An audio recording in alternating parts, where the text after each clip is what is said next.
people think they can create this self. The more money they have, the harder they work, the more jobs and cool things they do, that they're eventually going to get to the place that they're trying to get to.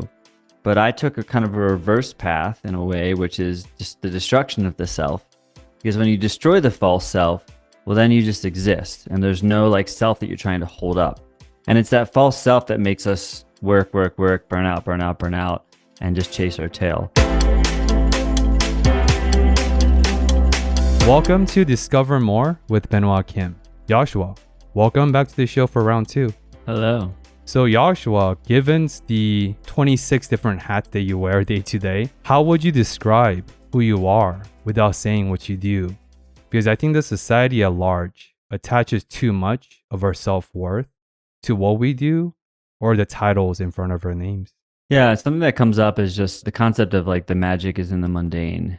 And that's how my life has been living. Like there's a lot of things that I do, but mostly I just wake up and tend to our home and my partner and our cat and, bake sourdough bread, go for a barefoot hike, share things that I'm excited about, write books. So it's really less about the specific thing and more about just the presence that I try to bring to every moment and the healing that comes from every moment, if that makes sense. So speaking of magic in the mundane, I think an integral part of our society now is social media. And I just watched your YouTube video from a month ago announcing your grand departure for Instagram for good.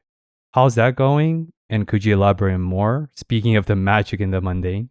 I don't want to make it seem like such a big thing. I feel like they're like, oh, I'm just so you know, I'm taking a social media detox. And like, okay, go do it. So I didn't want to turn it into a huge thing in terms of like Instagram, but I've found that I don't feel great when I like leave the platform. And it's not to say that people aren't doing good things on there and that they can't like have a sort of impact. But for me, I just don't see the future of it being necessary enough to put time and energy into. And also being here in Colorado and just doing more immersions and in-person retreats and stuff, I really love that connection. You know, I've been creating online for the last 10 years and grateful for the opportunity. And also now, like, I think I conditioned myself for years to believe that I needed to use this online medium as the only way to survive and make money and grow a business. And now I'm seeing just other ways of really just being connected to people. And yeah, so Instagram just felt like, okay, it's time to go. It's not really serving me, and see what opens up from there. Because when we say no to one thing, we can say yes to other stuff. I want to highlight something you talked about in terms of whenever you do take a break from social media, Instagram or One May, you don't always feel good. And of course, that comes down to recovery and rest and reset. I want to go into one of your projects. I know that you do host sacred rest retreats and overnight immersions at your very home that you're in now in Colorado. So why must rest be a non-negotiable in America where we glorify work till you die and rest is for the dead mindset? Well, I'm already dead, so that's why I'm resting. I guess that plays into the concept of, in life. I saw somebody post the other day and they were talking about like being self-made. And I just thought that's from a different context, from the context of the no self. Being self-made is a really interesting way of saying like I am self-made, because when you think about it, everybody is self-made. We have this idea of self, this idea of identity. Like, yeah, you're the collection of all these different things and ideas and beliefs and societal pressures and constructs. And I always find that people think they can create this self. The more money they have, the harder they work, the more jobs and cool things they do, that they're eventually going to get to the place that they're trying to get to. But I took a kind of a reverse path in a way, which is just the destruction of the self. Because when you destroy the false self, well, then you just exist. And there's no like self that you're trying to hold up. And it's that false self that makes us work, burn out, and just chase our tail. So what a lot of the sacred rest retreats that my partner and I have been doing here, we have this beautiful home, 5 bedrooms, and people come and just get to stay with us. And a lot of it's really integrating a lot of the messages and lessons and healings that people have had. I'm sure as you know, like there's a lot going on in the psychedelic world. And a lot of people are doing, ayahuasca and these like deep plant medicines, which can be really powerful and beautiful. But the issue is often that if you are constantly in this state of seeking and always go, oh, I know people that are like doing ceremonies, a few times a month, they're going doing ayahuasca and they're getting their head blasted off. And then they hit this point where it's really hard to integrate into life because yes, you can have these great wonderful visions and things, and I've had those experiences. But if you don't know how to integrate them into your daily life, if you don't know how to like bring it back to what is now, you're always going to be chasing and always seeking that great high where, oh, everything makes perfect sense and I'm living in this magical psychedelic state. And that's why I talk about the magic of the mundane. We like to just bring people to our home and say, hey, just come here and rest. And, we're going to wake up and we're going to tone. And yeah, we're going to go sit and spend time in nature, and we're going to sing together, and we're going to do blindfolded mindful eating sessions, and we're going to meditate, and things that are a little bit more close to what life can look like. And the reason we call it sacred rest is it's like a chance to rest from that never-ending seeking. Because even the healing journey, which can start out as people might be burnt out and they're like, oh, I need to do healing. But the healing journey can become its own healing trap. And when you get caught in the healing trap, there is no end. And rather, I find that the healing, when you're present, is happening every moment. It can happen in an ayahuasca ceremony, or it could happen when you're sitting on the toilet in the morning. If you're aware of like what you're feeling, and the more awareness we bring in, the more that the healing just continues to integrate into our body. I feel healed every time I use my squatty potty in the bathroom. And so every morning I start with the very Zen healing moments. But I do want to go into what you said in terms of self-made. I've made this comment a while ago that no one is self-made unless you conjure up your own sperm and egg, period. All of us walk on the shoulders of the giants and those pioneers who walked before us, whether they're the elders or grandparents, parents, and so on. So I just want to make that connection, because people who are proudful of them saying that they're self-made, I sense some ego. So in that aspect, I want to ask you a question. Recently, with my space with psychedelic space and spiritual healing and mental health, I've came across some narcissistic spiritual folks who are very fluid with their words. They know all the buzzwords to say, and they're extremely spiritual from the outside, but they're narcissistic. So how does and why does ego attach itself to spirituality? I like to remind people that spirituality, for the most part, like especially in present day, is just a marketplace. Because when you've kind of gotten beyond all these false layers that you're taught in the egoic things that you attach to, spirituality is in everything. Nothing is more spiritual than anything else. And what happens, and I'm living in a place right now, Boulder is one of the most spiritual, you go for a walk down the street and you run into somebody, and it's not just like, oh, hey, how's it going? It's like, let's take 5 minutes to do a hard hug and then tell me about your deepest desires. And you're like, I'm just going to grab some, some bread or whatever. So I live in a place where I'm exposed to that kind of stuff a lot. And something that's really been clear to me is it's just like anything else, because it's a marketplace. People think, oh, if I buy these crystals, if I grow out my beard, if I do certain things, then I'm more spiritual. But then you miss out on all, again, the magic of the mundane, that everything can be spiritual. And so what I see is like, when I go to the market, there might be someone working that's checking me out for my groceries. And like, I can see them as just, oh, they're just working at a random job and they're not spiritual. It's like, and then I'm shutting off like their soul and that connection to that person. And sometimes I've had conversations with people that would never be, they wouldn't even consider themselves spiritual, but they just have a deep connection to their self. And it's like, they might not dress in the flowy garb and have the beard and all the things. Oftentimes they're either as much or like more than a lot of these people that are claiming to be extremely spiritual, because there are a lot of people that are very good at marketing, and they're like, okay, this is the new age cool thing to do. This is how I'm going to sell my business. And whether they're conscious of that or not, it's still coming from that same place. So just because spirituality right now is cool and it's the in thing, people are still people. And if they're being driven by ego and desires, and maybe they do an ayahuasca ceremony and ayahuasca told them that they're God and they're here to create the new earth. Well, and that happens a lot. Trust me, I meet a lot of people that are in that space, and it's like, oh. So to go back to your point, there is no self-made in that way. We're all connected. Everything is a piece of everything else. And I'll admit that I've had some, living in a place like this, there's been levels of frustration. And I've actually, my newest book that I recently published, I talk a lot about this concept of like, when I'm in a conversation with somebody and having a talk like this about people that are maybe more spiritually narcissistic or unaware, but claiming to be something, to me, it's like a weeding process, because we're all part of this same journey. We're all reflections of each other. So if there's a frustration within me, I'm not like having some external judgment. I'm just seeing something that's not in my own resonance, and I'm talking about it with somebody else just to get some level of clarity. Yeah, I love that the truth that we all walk this path together, whether you're aware or unaware of. Because I think often, because life's seasonal, it ebbs and flows, and we go through the dark seasons and the light seasons. And I think a lot of us, when we're in that dark seasons of life, we feel this utter consuming darkness. We feel like we are all alone in this path of life.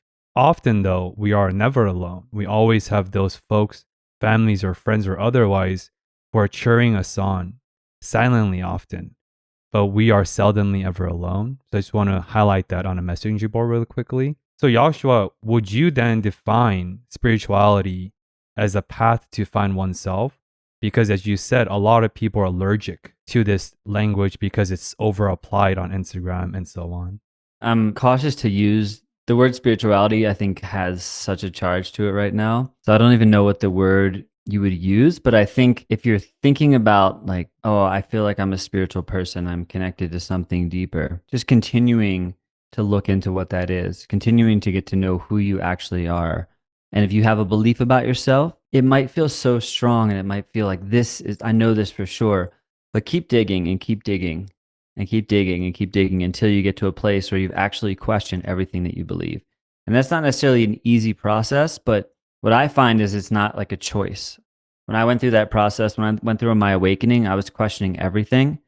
And even when I thought I was done and like, oh, this is it. I thought it was this, but it's this. Well, then a week later, it's like, well, I thought it was this, but, and you know what I mean? And it keeps going until you hit this place of realizing that everything is symbolic in life. Everything is made up in this dualistic world. So stepping away from dualism and stepping into this non-dualistic space of awareness, to me, that's almost more potent than the word spirituality, only because people hear spirituality and they automatically conjure up, you know, whether it's Buddhism or mantra, all certain things, which can be a good thing or it can set us in the wrong direction. Yeah, I think the West, by West, I mean America, has this unique power to dilute all these words like holistic health, love, and now spirituality. And I'm on this journey to reclaim love because I view God as love and love is God. And I want to reclaim that language. So I use that often on my show. But yeah, I appreciate what you said. Because I think often a lot of us are meaning making machines. In the clinical space for psychotherapy, we talk about you want to make meaning out of circumstances of life or what happens to you. And that's empowerment because you get to choose the lens that you're equipped with to view the world through. Because world is filled with unknown and uncertainties. And nobody ever said the world is full of rainbows and peaches and sunshine because it is a seasonality of that. So in terms of digging deeper and deeper, as you alluded to, because from our last conversation a year ago, I remember you talked about your awakening process in your car, just journaling, writing down just streams of consciousness, and then scratching all that and rewrite for hours and weeks on end. How do you, Joshua, destroy the old self as a pragmatic takeaway for the listeners? Like I wasn't someone who's like, oh, spirituality looks so cool. I want to like go on that journey. This is my calling. Like it just happened to me. And everything and everywhere I looked, like everything was bullshit and everything wanted to burn to the ground. So I just had to do it and question everything beyond like anything that I didn't even think. It was just like, oh, these are assumptions that I had. I had to question them. So I think there is a huge process that can involve journaling and writing down ideas and thoughts. And then there's also your body too, right? Because we have our mind that's like, has all these thoughts and ideas. And then our body is also conditioned in a way. The way that we stand, the way that we move, the beliefs that we have about how we can heal or not heal ourselves. So I just continually question everything. And what I've seen is like, we have this moment, like awakening is actually pretty simple. And I think it's pretty commonplace, but most people you would never know because they have some kind of awakening and then they think they're crazy or they don't want to tell anybody. So they don't think that they're crazy. But awakening just kind of happens. It's like, there's a feeling where you realize in life that things aren't the way that they seem. And we get clues everywhere. So I think we have this moment where we wake up and we see that life wasn't the way that we thought it was. And then from there, you can spend your life adjusting to that. So when I look at, go back to the spiritual thing, when I look at spiritual practices, take somebody who like meditates. If you felt really called, you could spend 10 hours a day meditating and you could get really good at it and be really slow and silent and still and peaceful. And somebody might see that person as more enlightened, as if there's like a scale of enlightenment is more or less, right? But that's just a skill and a tool that you can develop that may or may not be important to you. So what happens is you see a lot of people that are maybe gurus, and there's these assumptions of who they are because a certain way and they talk a certain way. It's like, but these are just other characters that we can sort of create. And so once you've woken up and realized that everything is this illusion, everything is meaning making, well, then you can create whatever meaning you want. But in the undercurrent, you know that it could change at any moment, and that's okay. Because there's nothing wrong to me with slipping into a character, playing a character, but it's whether we believe ourselves to be that character or not that changes everything. Yeah, that reminds me of what a meditation teacher, Emily Fletcher, said. She talks about the point of meditation is not to be good at meditation, but to improve your life. And I think a lot of us have this misconceptions that, oh, you have to get to a certain place through certain vehicles, but then the journey is what matters, not really the destinations. And of course, that's a trope, right? But for any saying to withstand the test of time for eons and thousands of years, that's truth. But people don't like truth. People like to overcomplicate things at times. And that's actually where facts come in. Facts are not truth. And I think in our world right now, somebody says, well, like so and so believes this, or the leading theory right now, or it's been proven. And those things might have value, but we can't forget that things are always disproven. So how can we live in a state right now believing something and then also knowing that in a month, if it's disproven, well, then what does that mean? It's the same kind of idea. Like I can know something about myself and be so clear on it. But if in a month I discover that actually that doesn't serve me anymore, or that practice or that idea wasn't true, it's like, cool, let it go. Because everything is symbolic, nothing's solid, everything is transient. So I'm never saying this is the truth for sure. And if it's not the truth, then my whole life's going to crumble apart and that's going to be it. That's just what's serving me right now. Same with practices. People are like, what's your morning practice? It changes all the time. I'm not someone who's like, I need to wake up and I need to drink this thing at this time and do this thing. And it's like every day I wake up and I tune into what feels right. And there are days where I sleep longer, and there are days where I'm up at 4 a.m. and I'm, doing movement and all kinds of stuff because I'm just tuning into what wants to be served in that moment for myself. Yeah, I think the biggest struggle that I see as a clinician in the mental health space is over-identification. People over-identify with their feelings and thoughts. And there's a saying going around on the web now that says perception is reality. That's simply false. Perception is perception and reality is reality, because our perceptions are often distorted based on our trigger points, unattended trauma, emotionality, X, Y, and Z. Any thoughts there for you? Yeah, actually, something that's been coming up a lot recently, and I'm curious your perspective on it in the psychotherapeutic world, is I think there's nothing wrong with identifying. Let's say like you're the victim, you're a survivor of something, traumatic experience. I think there's nothing wrong with identifying as that experience because it allows us to embody it, to go through it, to work through it.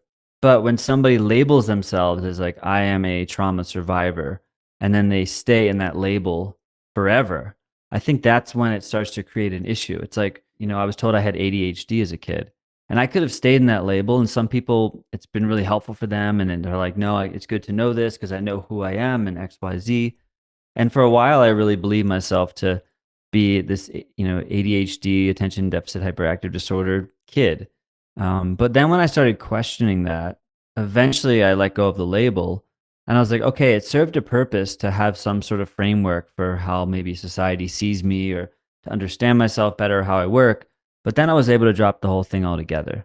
And I think for me, there's this kind of balance. So I'm curious your thoughts too on what you see in that space. Yeah, I think it's a very fine line between playing victimhood versus recognizing and acknowledging that we are often victims to circumstances that's larger than we are. Because we have to acknowledge and accept as a first step. Of course, AA program, 12-step programs, I'll talk about that. And two, for us to detach and let go, we must accept. So I think acceptance and acknowledging that we are and we do fall victims to circumstances is the first step.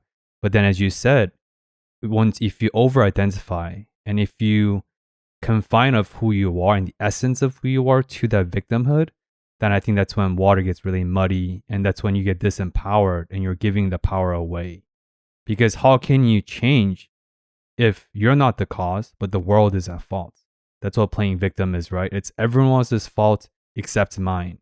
And this may come off as controversial, but once again, it's truth, where when bad things happen to us, it's seldomly our fault. but it is our responsibility. And that's what I mean by own up to our health and life. And we have to own up to it because no one else cares about your life except your own.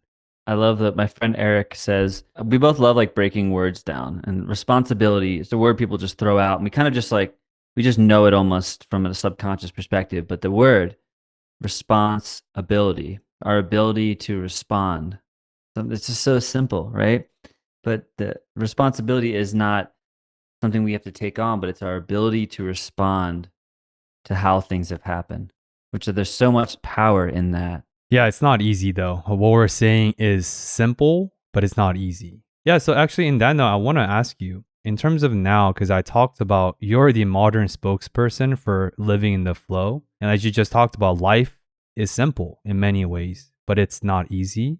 What allows you and what empowers you, Joshua, to really live in the flow, aside from living in a mecca of spirituality in Colorado? Yeah, and if anything, that makes it harder. To go back to this concept of who we believe ourselves to be, because I allowed myself, and whether it was by choice or not, I don't know, but to go through this process of the destruction of the false, I have this undercurrent of knowing how things work and what life is. And if we are creating our life from this very clearly identified self, no matter how confident or how composed or how secure that self is, there's still this undercurrent of like at any moment it could come tumbling. Now I've already destroyed anything within me. And I like to say that there's only one death. People are always, what happens after death and what do you think it means? But to me the only real death is ego death. Because once you've gone through ego death, well then you're just a piece of this entire puzzle. Like you were saying before, there's no singular person. We're all connected. Look at a tree. When a tree falls over, the rest of the forest doesn't throw a funeral for it. Forests are kind of like families. And when one tree dies and decomposes, well, it's not actually dead. It's just shifting into something else so that it can support the other trees. So that's kind of the process that I see of this destruction of self. And so many people get worried about like, oh, the killing of the ego sounds violent and the death of all these things. And I can see how you would hear that. But when you've gone through the process, it's actually this really, like you said, simple, not easy, but a simple and obvious thing, where I can still have like human emotions and I can still get scared at times, but I have this underlying knowing that everything is as it should be. And I have this underlying awareness that I'm just a piece of this gigantic puzzle and that there is no separation. So by being and living in that state, any little incremental fears that come up, I've just trained myself to go right back to like, oh, what's the point of that fear? How is it actually serving me? And that keeps me in this state of flow. Because you start to develop this deep connection to how the universe works. And it's like I kind of sit back and I look for what is pulling my inspiration, what wants to happen here. Same with like big decisions. I don't actually think I'm making those decisions and sitting down and writing out lists of should it be this or that. I'm just like listening. And symbolically, when things present themselves, well, I just am ready to show up. It's like a surfer, most of the time they're just waiting for the wave. And when they catch it, they ride it as long as they can. And then they come crashing down and then they get back on, they wait for the next wave. And the more you do that, eventually you hit this place. If you see really good surfers, they don't even crash. They just like peacefully get on their board and they come down and then they turn right back around. And it's like, that's an amazing thing. And we're not always meant to be inspired, I don't think. But it's like catching a wave. You prepare and prepare and prepare and you're ready and ready. So when that wave comes, you catch it and you ride it out for as long as it goes. And then when the wave ends, you go back down. And the more you do that process, the less you get your ass kicked and get slammed by the waves. And the more you just get to come back down very peacefully. And then you wait and you wait and you wait until the next one comes. I used to think I needed to be inspired all the time. So I would do all these practices and like, oh, I got to do, whether it's breath work or I have to do this mindful thing to get myself in this like peak state. And maybe there's something to be said about that. But there are days where I just want to like lay in bed or I'm just low energy. And like I could have a thing to get me up into high energy, but I actually think I'm pushing back that inspiration further and further. So what I do is I just sit and I wait. And I just know, and I've reminded myself and trained myself to know, you know what, you're just not inspired right now. But I know when it comes, I'm ready for it. And I design my life in a way where when the inspiration's there, like you strike when the iron's hot. Yeah, I love that analogy because in real life, when certain surfers resist that wave or they try to battle or combat the force of nature, quite literally, they get destroyed. Get your ass kicked. We spent some time in Mexico like a year and a half ago, and I noticed this really interesting thing with surfing. I wasn't surfing because as a barefooter, my brain always goes to like, okay, before I do something that requires equipment, like let me at least see if there's like a free version of this. And if not, cool. So I was seeing all these body surfers and I was like, this is amazing. I don't need to have a surfboard. I don't need to be part of like the whole surfing clan because where we were, it was like a top surf beach in the world. And I was just on my own watching. I would watch, and then I would go in the water and, and just start to play around with the waves. And I was noticing like a lot of getting into body surfing. Step one is like being comfortable with the waves and the way that they break and knowing how to just very peacefully go under them. And even if you get smacked around, instead of like freaking out and trying to take a breath and sucking in water, just like learning how to be really peaceful and really calm. And then I would get smashed around, but it was like this very flowing kind of like, and I could train my breath, so I'd hold my breath. I could hold my breath for however long I needed to stay under. And then when the wave's gone, I pop back up and I'm like, cool. And it was just such a shift to realize that it doesn't have to be this like scary, intense thing. I can just roll with it. Yeah, the one you dancing in the air will be a perfect shorts. Yeah. Yeah. Yeah, I feel like being fluid and really surrendering to the greater force that's beyond us because life is larger than we are. Even the idea that we can exert influence over life, that's just nonsense. We can't. We're just infinite floating stardust, one of 8 billions that happened for our parents to meet at a certain time and space for us to be conceived and given birth to. We didn't even choose to be born. So if we didn't even choose our birth, how can we ever control life? So I just want to highlight that. But with your ability to listen and tune into the music and harmony of universe that you just talked about, I sense this message where you're able to resist a hedonistic treadmill. The idea that we always revert back to the means. What I mean by that is when we get a fancy new house, a new car, a new promotion, we feel ecstatic for maybe a few months, few moments, and then we go back to the baseline. Ferrari is only cool for the first year. The second year is just a car that you own. And your eyes and your mindset is immediately into the next goalpost. That's why the goalpost keeps moving, right? A lot of the public figures talks about that. But how do you view this and how are you able to counter or resist the hedonistic treadmill that most humans fall prey to? One of my old bandmates, Tim, first told me this, and I've kind of interpreted my own version of it. But the basic idea is that a goal is something that gets you from one place to another, right? Like, so it's good to have, if there's something that's like driving you, it can be great. But recognize that the reason people say it's the journey, not the destination, is because by the time you've taken that journey, you're a completely new person. You've learned all these things about yourself. And when you get to the goal, suddenly the goal is irrelevant because you're a different person. So it doesn't mean that the goal is bad, but it's when we attach ourselves to thinking, okay, the reason I'm doing this is for the goal. And I'll give you an example. When I moved to Denver and I got really into growing food, I always had a passion for it. I always had like a deep desire to want to grow my own food, but I was coming from that New York City energy. So now for me, gardening, it's like, yeah, of course, harvesting your fruit and your berries and your herbs is a great thing, but I appreciate and enjoy every step of it. Because I went on that journey of thinking I needed to like, oh, once I have these fruit trees in the ground and I have fruit everywhere, this is going to be great. And I thought that was the answer and then reminded myself in presence that it wasn't. So that's an example of how like there's nothing wrong with setting a goal, or you could say, hey, I want to start a company and be CEO of the company, or I want to make $1 million, whatever, cool. But can we, by the time we make $1 million or start to get in that direction, can we continue to check ourselves and say, is it really about that? Does that actually matter? When Brothers Green hit 1 million followers, like there was a time where I really thought like having 1 million subscribers would be the coolest thing. Like, oh my God, like 1 million, we'll at least have $1 million, right? Like I had all these ideas of what that meant and we'll influence all these people. And then by the time we we hit 10,000 and then 50,000. And well, if we just have 200,000, and then by the time we hit like 500,000, I was already starting to feel like, And then when we hit 1 million, it wasn't exciting because I was like, oh, this is just a superficial number. It doesn't mean anything. Every moment that I'm inspired and I'm creating and I'm sharing, that's where the juiciness is. That's where the magic is.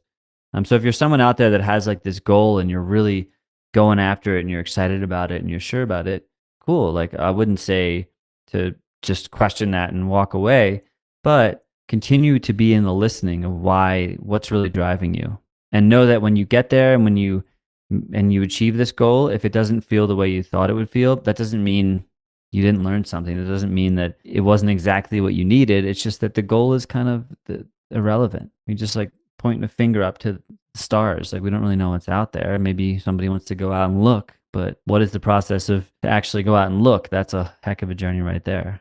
Yeah, my brain is splitting into like 4 different directions. I think life is a process of balancing.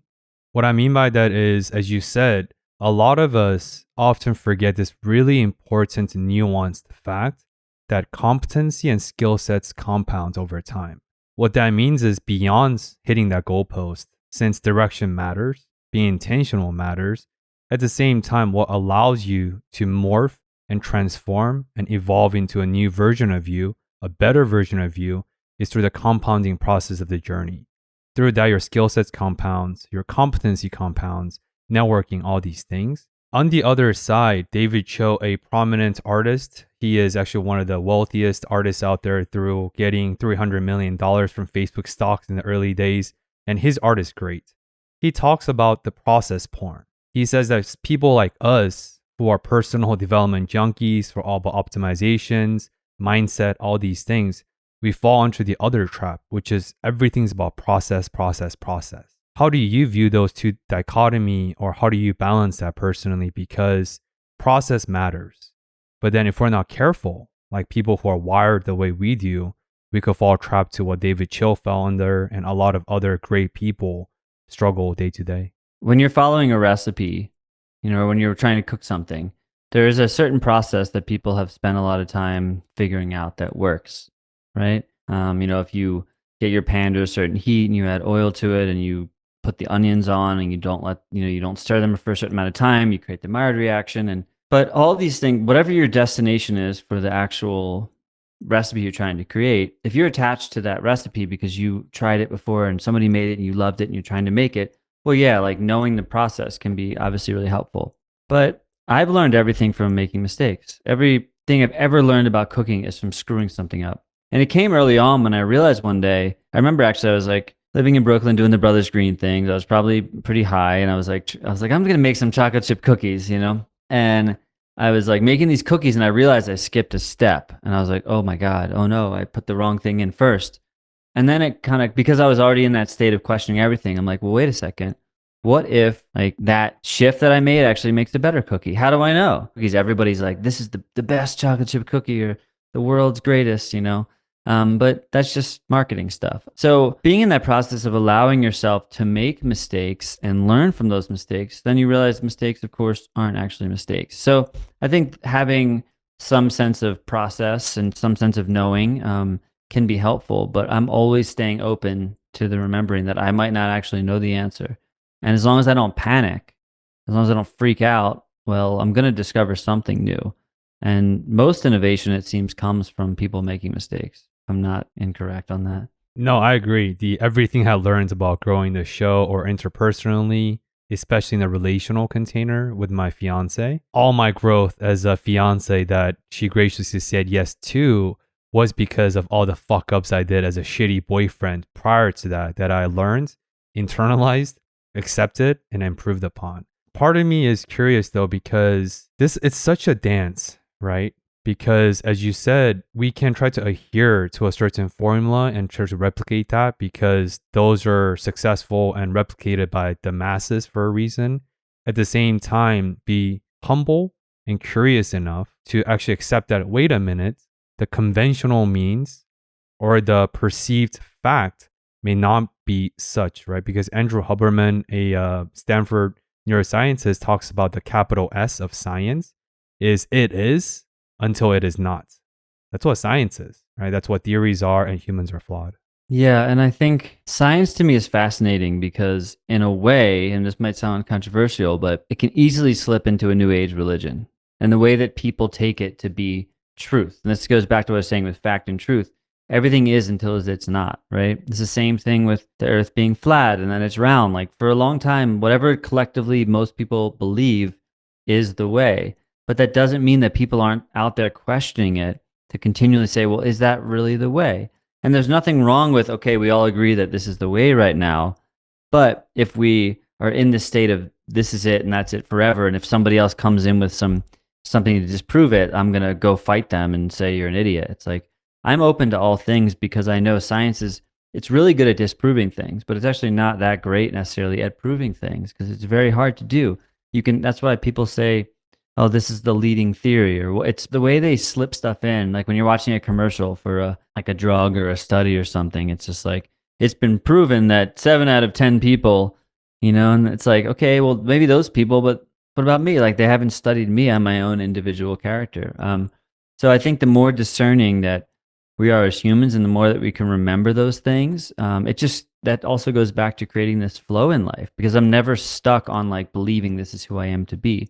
It's the same thing with gender. I had to go through a whole process of what is my gender when I kind of broke open and changed a lot of things. And it came back to identity for me. I could have tried to slip into something, but it's like, oh, it goes back to the same thing. It's the same thing that the Buddha was talking about 4,000 years ago, just in a different flavor right now. Yeah, that's like the scientism, where it is a religion where people uphold certain statements or studies that are aligned with their core beliefs, and they worship that on an altar, like, oh, this is the truth. With this, my life is perfect and peachy. And of course, it's all about beliefs, and people believe what they want to believe, period. I want to highlight, I think the core ethos of what you just said is curiosity. Because without curiosity, none of what you just said is possible. Without curiosity, there is no discerning. There is no updating of a reality map. None of that happens. And of course, as you know, the whole show, Discover More, is predicated on this ability for us to wield the endless curiosity, because magic awaits on the other side often. Does any experiences sort of come off the top of your head when you wielded that endless curiosity plus humility? What sort of magic happened on the other side?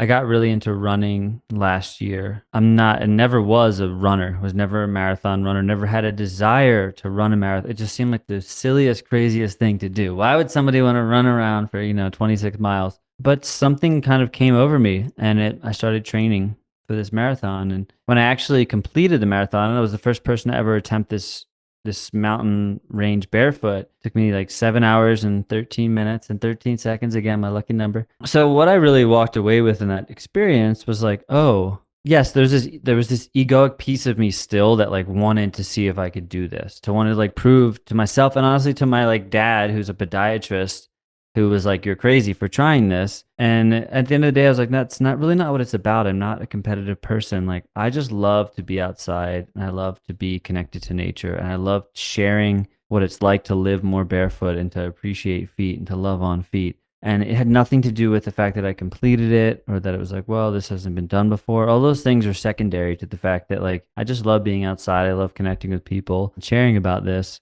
And that was one of a ton of takeaways. But that's the same thing of like, the goal was to complete this marathon. I didn't know if I could do it. I went on this long journey to figure out, to learn more about myself. And in the process of actually completing it, I created this whole big social media account on TikTok with, millions and millions of views and getting to share about being barefoot. I learned more about the way my foot functions. I learned more about breathing properly and maintaining health and fasting and all these things. And that was the exciting part. The getting the medal and completing was like, that was cool. But the reason I was like crying at the end of it wasn't because I completed it. It was so much more than that.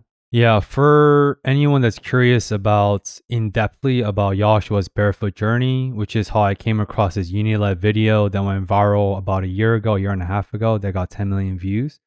Please check out episode 88 and 89 I did with Joshua a year ago, where it's all about his musical journey, his food journey, and barefoot journey, and it's fascinating. And of course, I want to focus on something else for this. So you talked about earlier that flat earth theories and a lot of these statements and facts that we hold dear to our hearts shift and morph over time. And of course, you're not a flat earth believer. Maybe you are. I don't know. But how do you withhold yourself from judging and judgment of others when you do come across people that hold more esoteric and unconventional knowledge and feelings? Like, how do you deal with those people? Because I do feel like part of the reason why the world is burning down especially in America, every single day. It's my cynicism speaking through. It comes down to fear, insecurity, and judgment. And a lot of the judgment is misjudgment. So I would love to hear your thoughts. Yeah.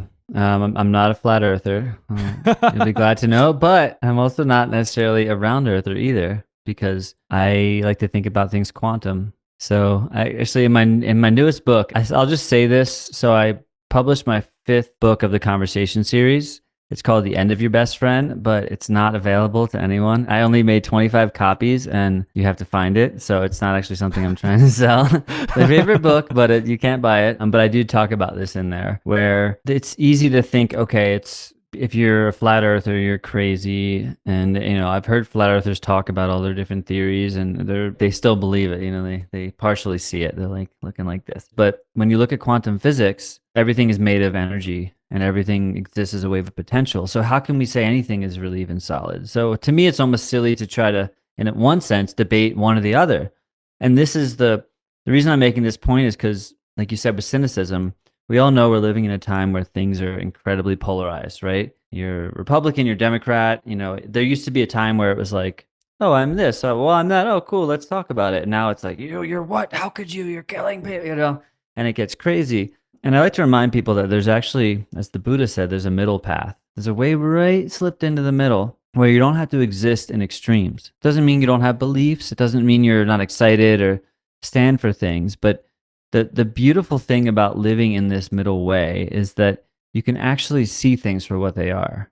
I can see somebody who's really angry at somebody else. I don't have to agree with them, but I can recognize, you know what, that could have been me. If I didn't go on this journey of self-discovery, and if I didn't have the right things and support and places to line me up to a place where I could do that discovery and that journey, I may have just been, Joe Schmo who is really angry that somebody else has a different belief. So I don't think there's a problem if somebody is extreme on either side, but I don't also see how it helps. And to me, like when there's people opposing each other in a strange way, they only exist to oppose each other. And if you really step back and look at it, the reason they're extreme left and extreme right is because you can't have one without the other, right? There can't just be an extreme right. Maybe it's like one of Newton's laws of, equal and opposite reaction kind of thing. But when you start to see that, you're like, oh, interesting. That's just the way things are. And that's not right. That's not wrong. I don't need to tell somebody that they're wrong.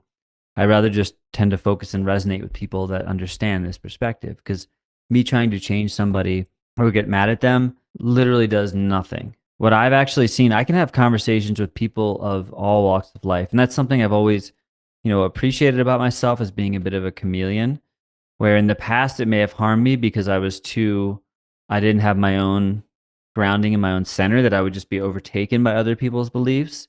Now I can actually just see them for who they are and have a conversation and not be offended or anything like that. I can just listen. And what I find what's really interesting is no matter what side or extreme you're on, most people's deepest desires, they all come back to the same thing. People want to be loved, they want to be seen, they want to be appreciated. So it really actually doesn't matter what they believe. Their belief is just their way of trying to get that, even if it's misguided. Yeah, that speaks to how grounded you are, because that's why I love talking to you, because I know a lot of these spiritual folks who are living in the ethers, too many DMT trips, and then their plane departed, but they never landed down because they only care about the being part and forgot about the human meat suit we all resided within. But fear is the primary emotions all humans have, because fear is what allowed humans to survive until now. And anger is often, almost always, a secondary emotions out of fear. And I do view this polarity as value conflict. Because, if I agree with a Republican, then who am I? Where is my worth? What's my identity? Conversely, if I agree with the Democrats, the fear comes out, right? That's why I think it's so hard for people to go from rigidity to fluidity, because their self-worth and their identity is at stake. And that's the fear piece. So I just want to highlight that. That's why when you come to terms with what identity actually is, well, then you're not trying to hold on to it and grasp for it, because it's transient, it's changing, it's always changing. Yeah, and change is the only constant. And I know the tiny amount of quantum physics. Please don't ask me any questions, but I do know that perceptions creates reality, and literally by perceiving is absent to that. But it is fascinating. And of course, the Western science is still eons away from that coming to fruition. Just like mindfulness meditation just became acknowledged by the Western science, which has been practiced by thousands of years in the East. So, to the Buddha reference that you made, one of my favorite quotes is when allegedly Buddha said, who knows, right? But bliss is a space in between your thoughts. Any thoughts there? I'm sure we've all had experiences of that space where we're not thinking. That's why I love music so much. We just got this new instrument, by the way. You can see it. I know, it's cool, yeah. So I'll explain this in music because there's plenty of thoughts that can exist in music. When I help people open their voice or like learn how to play an instrument, I say there's two states of music.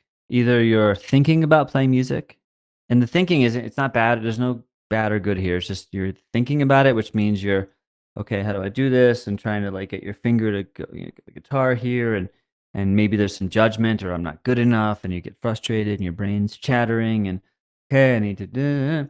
There's the thinking state, which can be good for practicing and learning and kind of critiquing ourselves. And then there's a state of flow. So the Buddha thing with the flow, I would say bliss, the same kind of experience. So you use one state to get you to the other state. The thinking isn't bad because it's the thing that allows you to get into the flow state. But what a lot of people don't realize with music is like we all have music in us. And this is the way I teach music, is reminding people that yes, there are skills and you can learn and practice and get really good at stuff.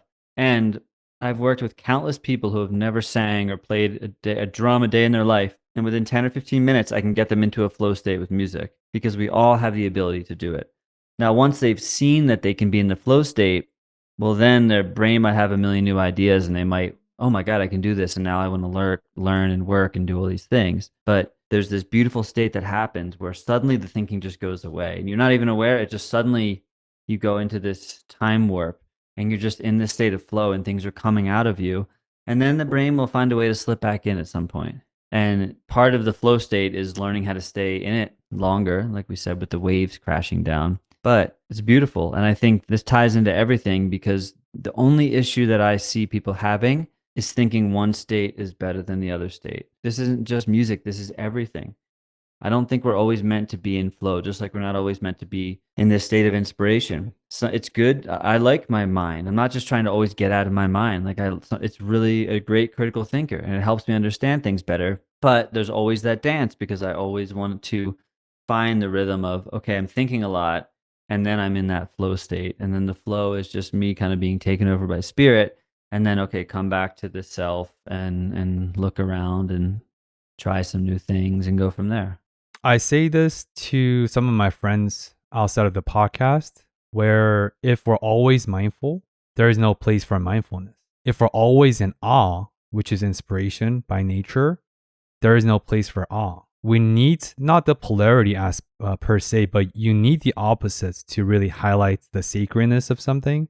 So I do agree that we shouldn't always be in awe, inspired, or in flow states. And that's like the two mindsets and two states you're talking about. This is a strange pivot, but it's related because your ability to intuitively lean into the musicality that we all have. And of course, you have an intuitive music school.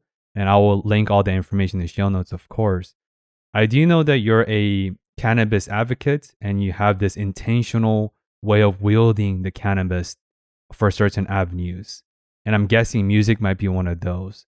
But music or creativity, how can you be intentional with cannabis for those who use it a lot, but then they often get locked into the couch state and they just become a potato for the next 6 hours? So this is our latest grow. We grow outdoors in the summer. Yeah, it's beautiful. This is a SS Haze. It smells so lovely and magical. Smelling through the screen right now. You smell it, yeah. So yeah, we grow all our medicine here. And cannabis has been the one through line. And the reason that it's really the only thing that I work with people now. There's a lot of things coming out now with like ayahuasca where indigenous people in Peru, I've talked to some people and they're like, we're running out of ayahuasca, but we're like forced to sell it to Westerners because that's like now how we make money, but we can't grow it fast enough. So to me, it's like not to say you shouldn't do it, but if you're doing it every week, consider how much you're just taking. And a lot of ayahuasca is like, okay, there's this medicine and there's this beautiful grandmother spirit and I just like want to get. So first off, cannabis is something you can grow and it's very abundant. Now, I think a lot of the spirit of her has been removed or hidden because of the way that we perceive it. Like you said, people getting stoned on the couch, or you can go to a dispensary. In Colorado, it's legal here. I can legally grow it and buy it and go to a dispensary, and there's like a million different products. And okay, this one, it's not just indica and sativa or hybrid. It's like they each do their specific things. And do you want to be happy and blissful? Do you want to do this? And it creates this concept of like, what are you going to do for me? Oh, I want to smoke this thing and I'm going to have less anxiety. Or I'm going to smoke this thing, I'm going to be happy, or I'm going to chill out. And that, to me, that is not at all how the medicine works. And if you take this approach of this is going to do something for me, you're getting rid of the sacred nature of what this plant is. This is a plant that I think that we evolved with, that's a piece of us, and we're communing with it. When I consume cannabis, it's like a dance. And I've had to learn how to work with the medicine. I don't just take it and say, okay, I want to feel this, I'm going to feel it. No. So when people smoke and they're like, oh, it gives me anxiety or it makes me paranoid, it's not the cannabis that's making you paranoid. This is just my experience. You're already anxious. It's just 10xing whatever you're feeling. You're already paranoid. It's just 10xing that. And you can either look at that and work through it, or you can be consumed by it. So I like to create ceremonial spaces and take people on cannabis journeys, teach them how to work with it, because it is something that you can go home and have your own relationship to it. You don't always have to be like working with a facilitator to do it, but I like to just give people that first nudge of like, oh, this is actually what's going on in your body. And when you think you're going into anxiousness, maybe that's just energy that needs to be moved. And let's like dance and move and let's open our voices and feel some stuff. And what you come to see is like cannabis more than anything else. And I don't want to make like super like this is the way, but from what I've seen, it has this incredible ability to integrate our teachings in the moment. So whereas like when you go to ayahuasca, like I went to Peru and I did some ceremonies, it's a heck of a journey to get down there. Dieta, it's very mindful and intentional, which I love. But then you're in the jungle having your head blown off, and then you need to come back to society and integrate, right? And that can be really, for a lot of people, that's really jarring because they get these incredible messages, but that's not the life they're living. Whereas with cannabis, like it doesn't take you that far away. And yes, you can smoke a lot and it can become this crazy psychedelic thing. But for me, still, like I can take 1 or 2 puffs and that's it. And you're able to be in this state of, if I like, let's say when I was getting into the running stuff, I was, mostly just running sober, but every once in a while I would smoke a little bit and then go out on the trail. And I was able to just scan my body and notice things that I wasn't noticing before. Like, oh, I didn't realize I was breathing into that spot in my ribs, or, I didn't realize I was being actually a little bit too tense on my feet. And in that moment, I integrate that. And then the next day when I'm running and I'm not on cannabis, it's still there. So there's something about it that's so like here that I think is really powerful. Yeah, I want to highlight the medicine topic you talked about because I do view psychedelics, especially, but also cannabis, as medicine. And it's about the relationship with the herb and the substance. And I see all these people who do say it's medicinal, psychedelic medicine, cannabis medicine, plant medicine, whatever, but they do it excessively, like you talked about. Yeah, but if it's truly a medicine, you don't pop ibuprofen every single day, even though it has very, very minimum adverse effect and is pretty safe. So it's an incongruence. You either believe it is medicine and you use it as medicinal, which there's a time and place and setting for, or you don't believe it's a medicine and you abuse it. But you can't live in both of them. You have to pick one. Yeah, and a lot of people are in more of these spiritual conscious communities are just throwing around the term medicine. But I used to go to some of these parties and it's like, really? Like cocaine at 3 a.m.? That's your calling that's medicine? It's like, I don't know. Yeah, I think that there is an interesting line where people get still a bit too, it's easy to cross that line. So with cannabis, there's something so earthly about it and simple, and it doesn't have, it's like, again, we grow our own stuff. It's very clean, simple, pure, made with love and intention. And in the right setting, it can be really great. And to your point about medicine, most people are on something in this world. And it gets into a bigger conversation, but food is medicine too. And when people cut one thing out because they're like, oh, I don't want to do that bad, they often sacrifice the fact that they have a relationship to it. I'll give you an example. I've been making alcohol. This is on my label. Oh, nice. this is a wine. And I haven't been an alcohol drinker other than like college pretty much and a couple of years out. Like, but I just never felt good with alcohol. Like I was the person who got more uncomfortable when I drank. But another example of like just reading signs of the universe. One day, Aja and I were out and we harvested a ton of grapes. And then we reached out to a friend and she's like, hey, I have like endless amounts of grapes if you guys want to harvest them. So we had like 50 pounds of grapes, and I'm like, let's try to make wine. That would be cool. Really ever liked wine. And I started making it, and I just fell in love with the process. And it's shifting my relationship to it. A good example, like, alcohol has been used for a long time as a medicine. And then I got out of alcohol. I started, like, my friend would have whiskey, like, oh, you got to try it. I would take the smallest sip I could imagine possible. And the energy that you feel on your tongue is like, whoa. So when I think about people just knocking back shots, like you don't realize how much energy you're just taking back and how it's affecting you. Now, if you have a tiny little sip of it and you really feel like the medicine, the medicinal aspect of it, it can be powerful.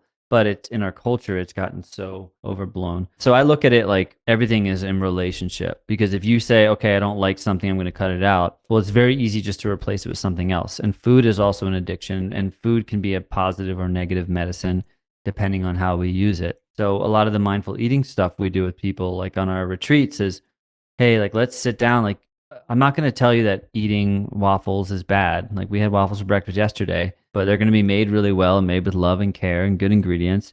And we're going to sit here and we're going to enjoy them. Now, if you're sitting down and you're stressed out and you're like struggling and you're working and you're shoving food down your throat, it's going to be that exact same meal is going to have a different effect on you than if you're just sitting there and you're present and you're aware and you're chewing slowly. But to me, it always comes back to that, the intention of how we're experiencing something, not so much even the what. Yeah, cannabis could actually allow you to do some mindful eating. I've done it recently after I interviewed Kevin Lowe, amazing life coach and a podcast host. He's fully blind. Like he's fully blind for the past 20 years.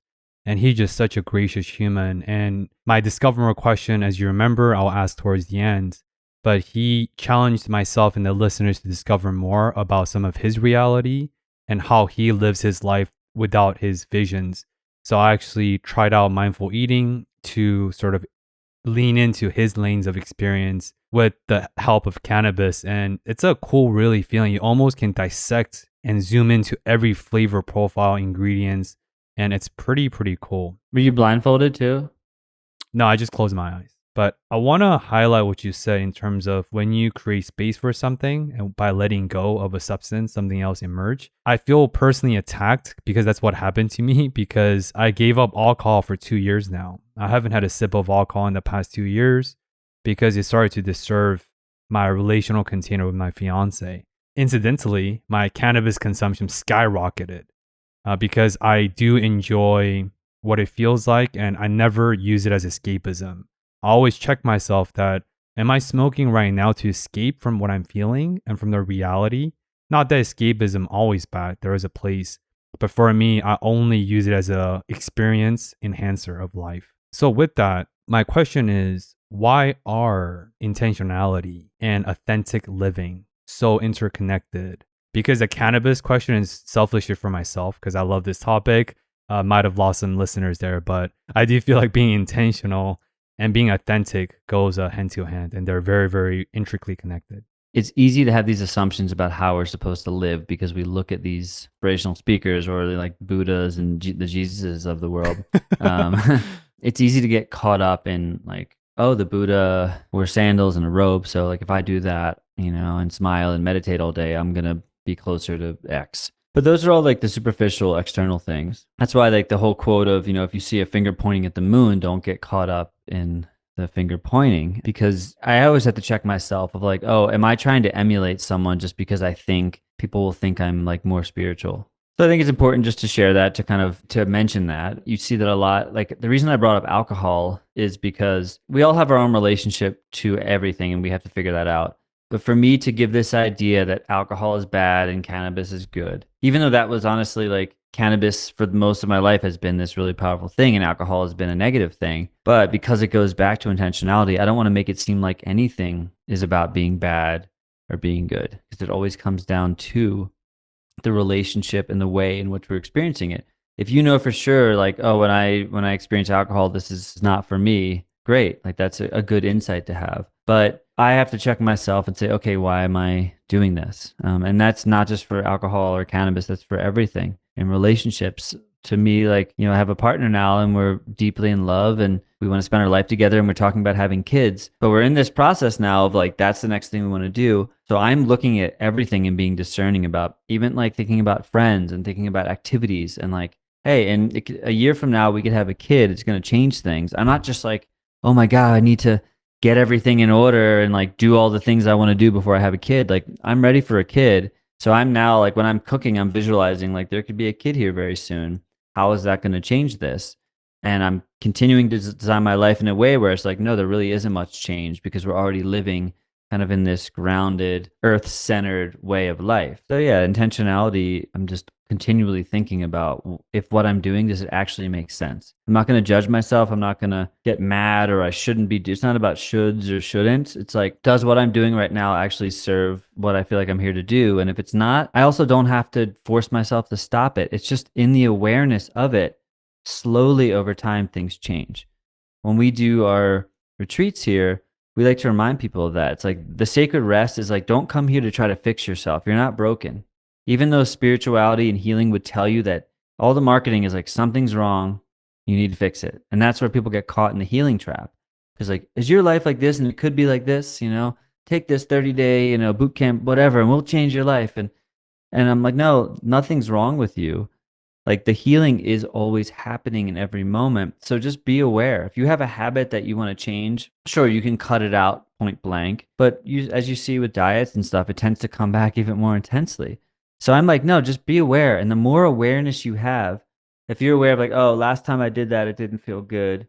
All right, cool. Next time you do it, maybe you remind yourself midway through or at the beginning. And then slowly over time, you'll look back and be like, huh, I guess that used to really like get to me or that used to be a thing and now it's not. And it's like that slow and subtle. It's not sexy and like, it's not something you have an award. It's just like this really slow, simple thing that when you look back on, like, oh, wow, I've actually come really far. That's freaking cool. Yeah, I think the undercurrents of that is authentic living, which I do feel like you embody and represent exceptionally well, both online and offline, at least from my exposure and my knowledge of who you are, Joshua. It's all made up. No, it's all infomercials and facade. And this is, it just hit me, but super quickly, it's crazy that in the 90s, because I'm a 90s child, you know what infomercials look like based on the archetypes and stereotypes and the format. But now it permeates through everything. Everything's infomercial, spirituality, healing especially. And I'm a mental health advocate and psychotherapist. So that's something I'm also cautioning myself against, that don't fall into the over pathologizing of my patients and clients, because clients are never the problems. The problem are the problem. From that state, you realize it is not you. This is like the thing we were talking about with like the victim mentality. It's like, it's not you. This thing may have happened to you and you can look at it and you can work through it and make sense of it, but it doesn't mean that it's just this like tattooed thing on your back and you're branded like that forever. Something that you experience, and once you've made your way through it, it's much easier to see and look back on. But in the moment, it can feel like that's all there is. That's why there's little, slow, subtle changes.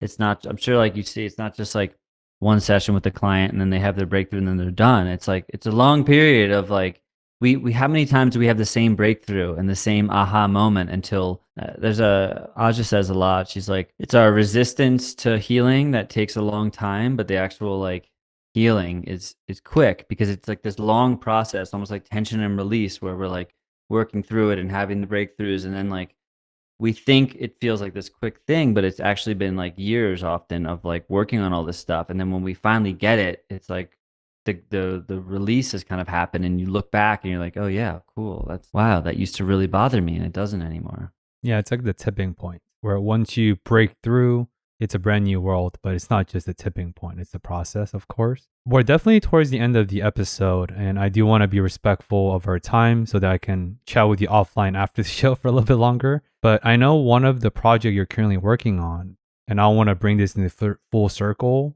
in terms of meaning making, process, and finding our new, more aligned self. So you're writing a novel right now, Joshua, called Sun and the Search for Something. I want to end today's episode with a heavy hitter and loaded question. Not that all my previous questions were loaded. What is it that you're searching? I mean, I don't want to give away the book. But I think it's our big concept in the book. And my original intention for writing it, which has changed a lot, was, I started writing it during the pandemic. And I was noticing, going back to your question about how do you deal with people of different views and things like that, just how everybody had their way of making sense of what was going on and their beliefs and struggles and fear. And I wanted to write a book with all these different characters that were going through, and it's a fictional story, but I wanted to write a book about all these different characters going through some sort of great change, something like catastrophic that's affecting everybody, and just show how different people handle things, and to create some level of empathy of like everybody is searching for something, and there's a connection to what it is. So we can look at the individuals and choose who to side with, or we can actually see that everyone's just human, and the reason that they are who they are is because of everything that's ever happened to them. And it's like, in a way, it's really just that simple. And when you see that, there's an immense amount of understanding and empathy and an ease that starts to come in the world. You're like, oh, wow, okay. They are just like me. And I've had so many experiences in my life. I feel like I've lived a million lifetimes and interacted with so many people that are so different. But when I get to that core level of who they are, it's always the same thing. It's like, oh, cool, we're actually the same. Yeah, I think some onions have more layers than the others, but when you unpeel the layers, they're all onions. We're all left crying. Yeah. Yeah. I love the food analogy because you're an exceptional chef, of course. But yeah, that's one of my main mission statements in life, especially on the podcast, not only to highlight the equation that mental health equals health, but also that this is a collective journey we're all on, and we're all part of this entity called humanity. And we all are born the same way, and we all are dying, and we all die the same way. And of course, there's a lot of gap in between those two processes. But yeah, I hope that we as a society, especially in America, we can move past this point of contention and this inflection point, and we can all come together in a more harmonic and peaceful way. But of course, that's a pretty grand wish. But I have to say that for myself because I've gotten more and more cynical even after I departed from the policymaking sector years ago. Can I end with a question for you or just the viewers to ponder? So much, I was talking about the healing trap earlier and like just this growth and trying to fix. And I think people often forget, like, what would it actually be like to be healed? Not to say that there is a specific place or destination, but to stop and consider, like, what would it actually be like to just be done? I would like to, and I seek to highlight the relationship between healing and the optimal human experience that we call life. That's literally part of my podcast introduction. And what I mean by that is, as you said, healing is not the end journey. Meditation is not the end journey. I was able to move through my sexual trauma that I first time openly disclosed in the show since my mid-20s, and I've healed through it through psilocybin therapy actually in 2017, which is why I deeply believe in the medicinal power and the capacity of psychedelics. But my journey and my goal wasn't to just move past it. It's so that I can get recommitted into a safe and healthy and sustainable long-term relationship that I am now through my engagement with my fiance.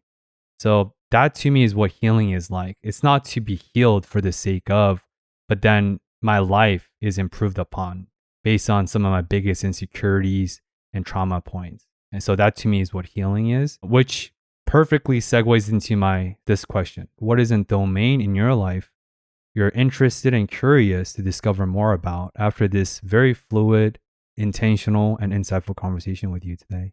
I think I have a tendency, like with wanting to leave Instagram and get off social media. There's a part of me that has this tendency just to see some of this stuff as pointless, but I do genuinely enjoy having conversations like this, and I would be glad to have more. And I think issue that I have with social media is like the one-wayness of it, especially on Instagram, where everything feels like it's selling to you, or either it's like cryptic as though it's a vulnerable post, but it's still really selling, There's always that pitch at the end after a vulnerable share. And that just kind of has been a bit of a turnoff to me, even though I get why people do it. But getting to have this type of connection is something that I really enjoy. So I'm just going to set that intention for the universe to do more things in the space. Just keep sharing. Yeah, it is nice to have conversations with other people. And Benoit, it's always a pleasure to talk to you and just see where you're at. And just a bit of an aside, you were talking about the sexual trauma thing in 2017 and psilocybin and now being in a relationship and engaged. And I'm in a very similar position. So I also had around that time, psilocybin journey and healed some sexual trauma and now engaged to someone I really love. And so maybe in our third podcast, if that happens someday, we can talk more on that too. Because I really think that creating sacred partnership and relationships to me right now in the world is something that feels really important to just bring and bring more love into that. And that's why I'm excited to be a father, because I want to be able to see what that's like to raise a child from this state and to see how that might, inspire other people. Yeah, appreciate you sharing, and I just got some goosebump moments, not because of the similarly vulnerable experiences without a sales pitch at the end, of course, but I love relationships, especially as a therapist, because I truly believe that no other container besides relational container, especially romantically, reveals more about oneself. Because relationship is a reflection of your relationship with your oneself, and that gets projected into with others. But often a lot of us struggle to embrace and accept the good part, the bad part, and the ugliness of ourselves. That's why often we hold others to a high and often unrealistic expectations to embrace us for who we are. My question then is, if we can't accept and embrace all of us, the good, the bad, and the ugly, how can others embrace you for that? And to tie that into, that's what healing is for me. It improves relationships in life. But we will definitely have a part 3. And when that happens, I would love to dive much deeper into so many other aspects of your life and based on what chapters in life I'm at. But I really appreciate you for your time as always. And you're someone that I really respect from afar. And I would love to meet you in person in Colorado, since I do visit there quite often for skiing. But yeah, you really represent authentic living, especially in this era of social proof, where everything's about proof, everything's about accolades and achievements. And of course, you've achieved and undergone most of that at such a young age or younger age. But here is where I roll out the red carpet for you, Yoshua. Where can people check out your Sacred Rest retreats, the novel you're writing, and 5 other free books you already published, and anything in between? Yeah, thank you for sharing all that stuff. I appreciate it. And anytime you're in Colorado, let me know. Got an extra room for you. Yeah, if you go to youenjoylife.us, I have just a simple website there where it's just sort of like, what are you interested in? And there you can get all my books. You can get the physical copy and buy it, or you can just get a free ebook version. Conversations with your best friend, cooking with your best friend, walking barefoot with your best friend, dancing with your best friend. They're all kind of the same concept of taking off the false layers of self to, access these different gifts that we have in our life. But you can find everything there, as well as stuff about personal retreats and yada, yada, yada. If you feel inspired by this conversation, I'm sure you'll do some digging. I've seen that as something on social media. For myself personally, it's easy to want to just feel like we need to tell people like, hey, come check this thing out. But I found like if I'm inspired by somebody, I'll find their stuff. I'll go digging. It's also for non-viewers. Joshua literally had to spend 2 seconds to look up his own website because he is so not used to selling. I genuinely love that part about you. And even a year ago, he did offer all those books for free. Yeah, like I said, Joshua's persona online and his actual character, there is minimum to 0 gap in between. And of course, we're all in this process of growth and process together. Any parting words for the listeners before we wrap this episode to a harmonic and peaceful close? Music speaks way more than I ever could.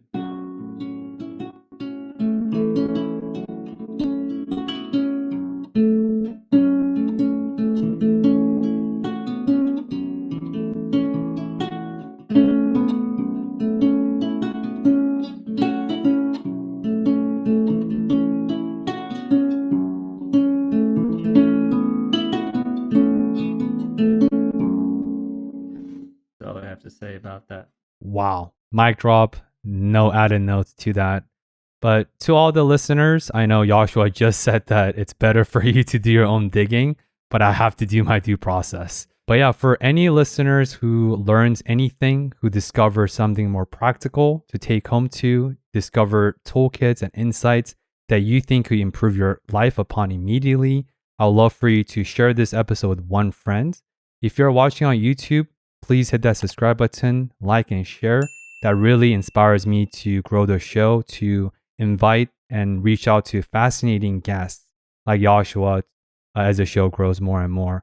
But as always, I tremendously appreciate your time, your energy, and for you to revisit me, just some 29-year-olds talking to amazing folks online week after week. And whenever you guys reach out to me via Instagram, it really makes my day more than any other milestones or analytics that I hit.